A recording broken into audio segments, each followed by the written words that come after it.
Now, I know that journalists have to be unemotional and unmoved when we report what goes on in the country. But I seek your forgiveness tonight because I am not unemotional. I am not unmoved. I am one among the women of this country who leaves her office every day worried about whether or not she will reach home in one piece. Because it doesn't matter in this country how well you do, how hard you work, how well you distinguish yourself from everybody else. You will always be a piece of meat to be violated. I want to read out to you what has happened in the last 3 days. A class 10 student in a boarding school was allegedly gang raped by 4 other students. The school in question covered up the incident, transferred the boys who had raped this student, attempted to give her an abortion and threatened her not to tell anyone. A widow in Rewari was raped by 2 people who drugged her, dragged her into the fields of Haryana and then raped her. A minor girl was gang raped by minor boys. 4 boys between the age of 12 and 15 raped her. In our glorious national capital of New Delhi, a 7-year-old child was picked up by a neighbor. She was raped and a water pipe was inserted into her private parts. She was found bleeding on the street when a relative spotted her and brought her back home. She is now in intensive care. Her mother is a single parent who cannot afford her treatment. And let's not forget the young lady who was raped in Haryana, drugged, picked up and raped because she had done so well in her studies that nobody could bear to see it. Where is the outrage? Where are the leaders of our country? Where are the leaders of our states? Where are those people who show up during elections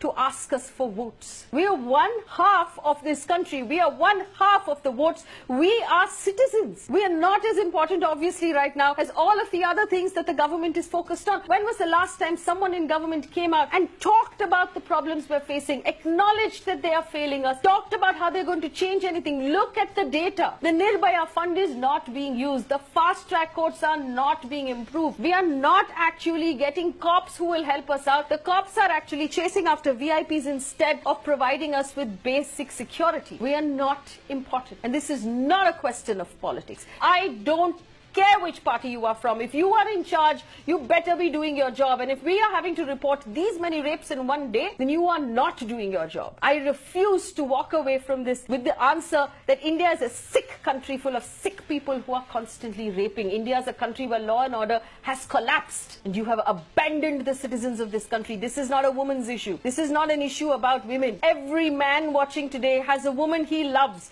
daughter, sister, mother, who's going to come back home from work and you don't know if she's going to reach home okay. Because your government, as much as mine, has not paid attention to the safety of women. This is as much your issue as it is my issue. Stand with us. And this is my appeal to the men of this country. Stand with us. When will you step up and stand with us? Why is it that only the women have to fight? Do you not care? Do you not have a daughter to worry about? Do you not have a wife to worry about? When will you stand with us? When will you make this an issue for both of us? To the good men of this country, break your silence today. We refuse to fight alone. We are not your beaties. I am not your beatie. I don't expect you to protect me because I'm your daughter. I expect you to protect me and give me security because I am a tax-paying citizen of this country as equal as any other man, and that is what the Constitution gives me, equality and a right to life. You have no right to take that away from me with your lousy police, your lousy law and order system, and politicians who don't care.